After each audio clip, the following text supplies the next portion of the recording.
Bonjour dans votre acte du jour de ce vendredi 31 octobre 2025 sur VIP People TV suñu jógee ci Maïmouna Ndour Faye dañuy dem seeti ji le chroniqueur judiciaire muy le journaliste Daouda Mine ginnaaw nag bañ ko invité ci plateau Seneweb moom mi nga xamante ni daal xam-xamam dafa màcc di gëstu daal lépp loo xamante ni dafa jëm te soxal wàllu dossier judiciaire yi ñëw na daal yiy yàbbi ci li nga xamante ni mooy ñaari arrestation yi nga xamante ni def nañ ko kii di Maïmouna Ndour Faye di journaliste ak kii di Babacar Fall di journaliste nekk fële ci rajo Futur Média ndax teg nañ ko ci yoon wala teguñu ko ci yoon ak li nga xamante ni ñu ngi koy évoqué bëgg ko ci sukkandiku muy article 63 boobu est-ce que dafa concerner journalistes yi wala concerné wul journalistes yi loolu yëpp kii di Daouda Mine indi na ci daal ay leeral yu am solo nañ ko déglu ji dellu soit donc démb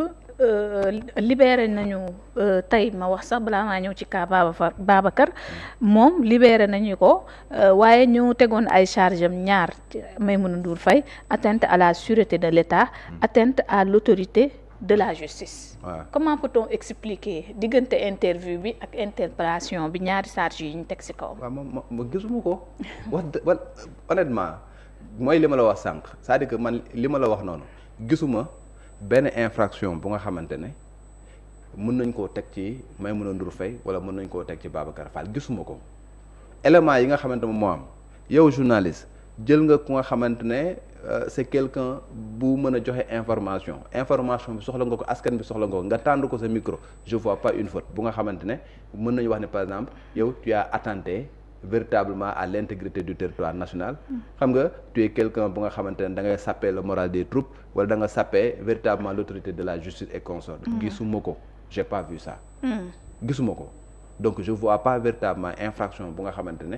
mën nañ koo teg seen kaw wax dëgg yàlla gisuma ko. te infraction bi Maïmouna Ndour Faye nee na xamul ba tey ndax teggi nañ ko mu déet waaye nee nañ ko mu resté ci disposition justice. non fi mu toll nii ba moment bi ma lay wax ne. oui Maïmouna Ndour Faye amagul benn infraction bu ñu teg ci kawam parce que inculpé wuñ ko. d'accord donc au niveau de l'enquête préliminaire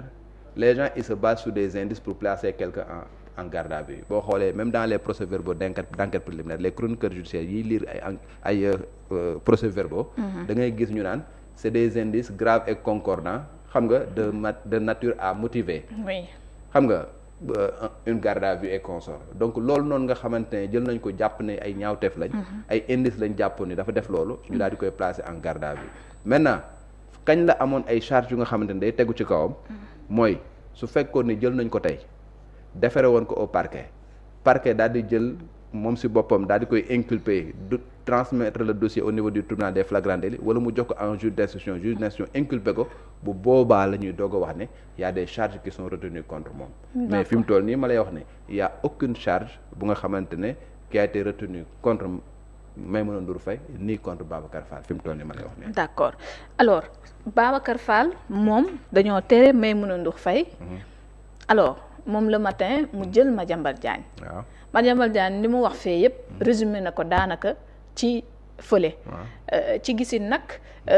mu mel ni Babacar Fall li ñu doon bañ loo Maïmouna Ndour moom da koo def ñu fekk ko fa patamee ko moom itam yóbbu ko fa nga xamante ni moom moo di commissariat central laata mu fay am garde à vue boo xamante ni xaw na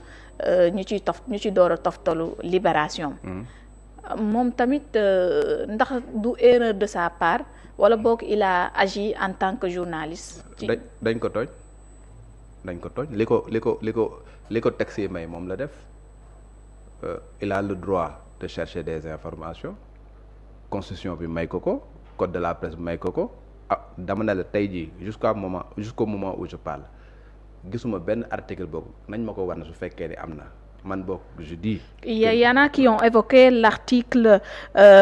363 du code pénal. Waaw. Dans la rigueur des principes une arrestation donc voilà de ces journalistes loolu moom moo koy justifier. Article 363 bu code pénal bi waaw. maa ngi gis Papa Ahmadou Mbaye le juriste hier moom la évoqué. ci respect inscription bi qui est secrète waaye ak li nga xamante ni moom moo di secret défense. article 63 yeeg yooyu dafay protéger li nga xamante ne moom mooy secret enquête secret mais loolu ñi nga xamante ne ñooy véritablement ñoom ñooy enquêteurs yi lay concerner principalement parce que ce sont ces personnes là ñoom ñooy ñëw auditionner boo auditionner ba pare ils doivent tout faire pour protéger le secret dafa mel ni comme un secret médical wala mu nekk secret de l'enquête et conso yow mi nga xamante ne yaa yor dossier bi am des informations sensibles tu dois pas divulguer ces informations là si tu les divulgues tu tombes sous le coup de l'article 363 du code pénal. Ça ne concerne pas le journaliste. Ah, le journaliste, ça concerne les personnes ñu nga xamante ne ñoom ñoo nekk les enquêteurs parce que booy enquêter tu as des informations sensibles. soo yoree benn dossier tu as des informations sensibles. Ces informations là tu n'as pas le droit de les divulguer. Si tu les divulgues tu tombes sous le coup de l'article 363. Mais on ne peut pas reprocher à un journaliste bi nga xamante ne son rôle c'est le collecter, traiter, diffuser une information loolu mooy rôle du journaliste. Mais su may collecter dinaa dem à la pêche de l'information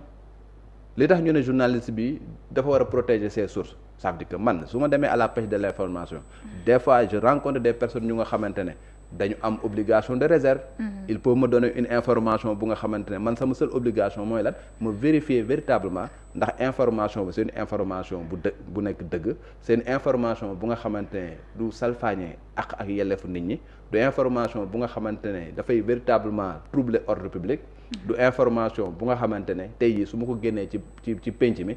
li muy yàq moo ëpp lu muy defar loolu noonu su ma ko vérifier ba pare man ma dem joxe ko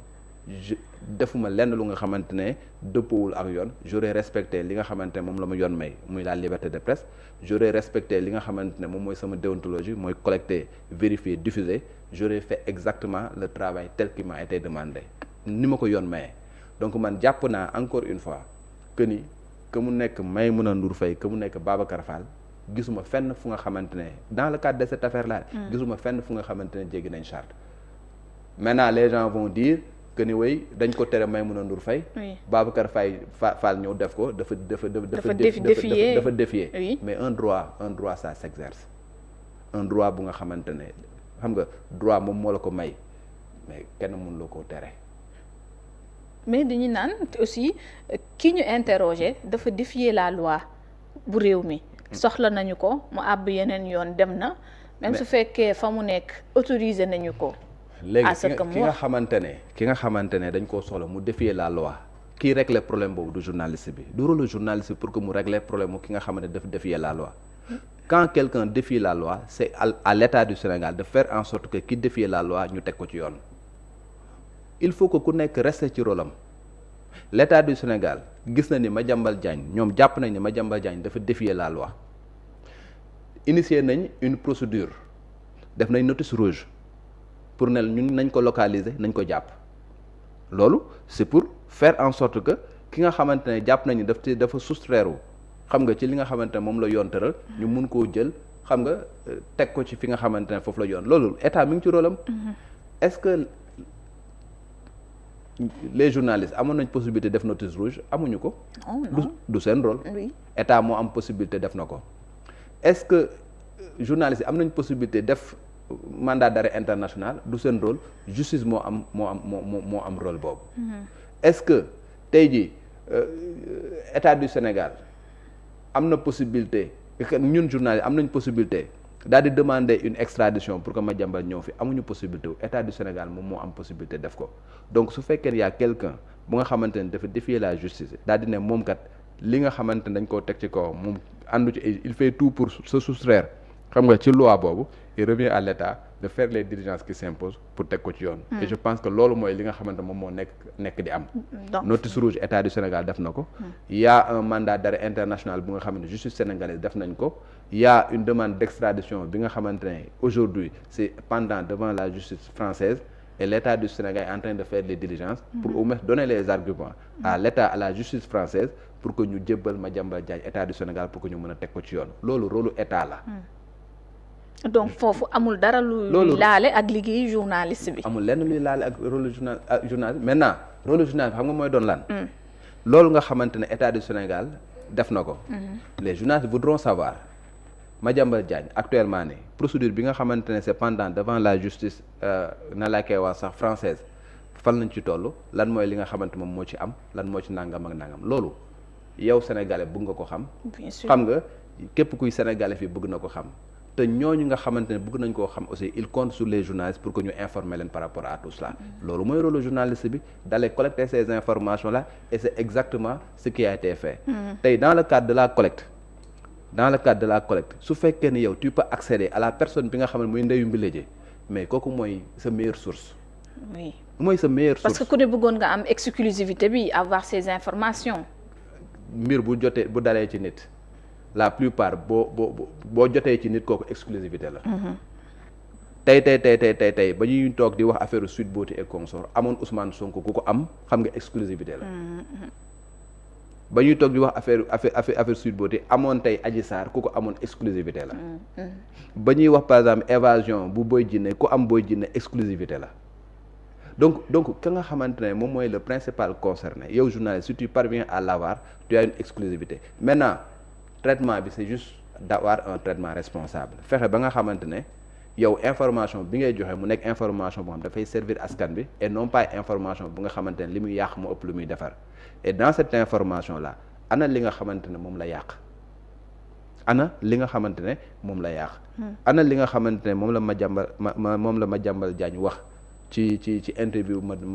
Maïmouna Ndour Faye wala ci interview Babacar Fall ana li nga xamante ne moom la yàq gisuma ko. duggul ci secret d'instruction bi. mënul dugg ci secret instruction parce que y a aucun acte d'instruction bi nga xam amagum na fii Sénégal posé guñ nañ ko am. mënu ci dugg Madiambal Diagne jàkkaarloo ak benn juge d'instruction fii bañ pour ñu inculper ko amagul benn PV d'audition amagul nangam ak nangam léegi nan ngay dugg ci lu nga xamante ne amagul mënul nekk. amagul. mais Daouda est-ce que ça ne devient pas de plus en plus difficile pour exercer quand même métier bi wala faire collecte bi comme il faut c'est pas la première fois gis nañ jamonoy Macky Sall loolu la dañuy évoquer des dispositions yu nekk ci biir code pénal bi alors que boo duggee ci code de la presse bi tamit am na clairement nu ñu tënkee nu ñu war a doxalee ci collecte de l'information. en fait loolu la ñuy wax c'est ça qui est regrettable. parce que bu fekkee ni dañ ne am na lu nga xamante noonu la daan doxee bëri na lu nga xamante ne wax nañ ko ci ay code yu bëri ñu jàpp ni am na lu nga xamante ne mën nañ koo soppi ci code yu bëri tey les assises de la justice c'était justement ça assises de la justice bi ñu demoon ay Diamniadio c'était justement ça. On a remarqué que sur telle chose am na nu muy doxee jàpp nañ ni.